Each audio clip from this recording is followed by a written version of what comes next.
Kui Eesti Autospordiliidu volinike kogu esimees Arvo Ojaper mulle esimest korda helistas ja tegi ettepaneku, et mõtle, kaalu, kas oleksid nõus kandideerima Eesti Autospordiliidu presidendiks.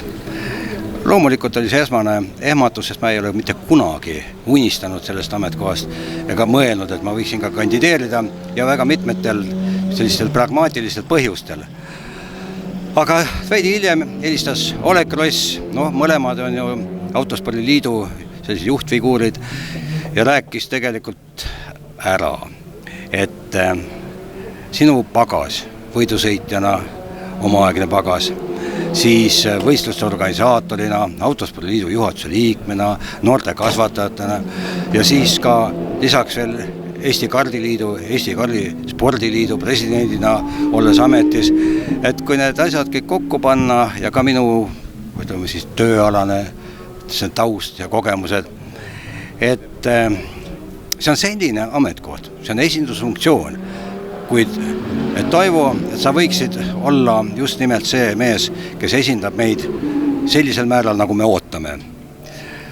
Ja nii see kandideerimise otsus lõpuks tuligi, jõudsime siiamaani, kus me täna oleme, toimusid valimised ja nüüd ma pean oma lubadusi ülesanded hakkama hoolikalt ja südamega täitma.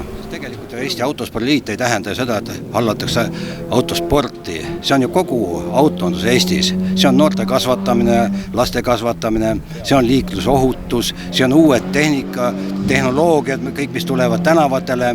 Ja kõiges selles peab olema Autospordiliit juures, ta peab olema oma sõnaga ja oma tegudega juures. Võib-olla selles osas ongi natukene olnud see seis tagasihoidlikum, aga mitte sellepärast, et Autospordiliit ei ole tahtnud nendega tegeleda, vaid sellepärast, et Autospordiliidu juhatuse liikmed ei suuda kõike hallata. See on ju ainult 2 juhatuse liiget ja veel sekretariaadis 1 inimene.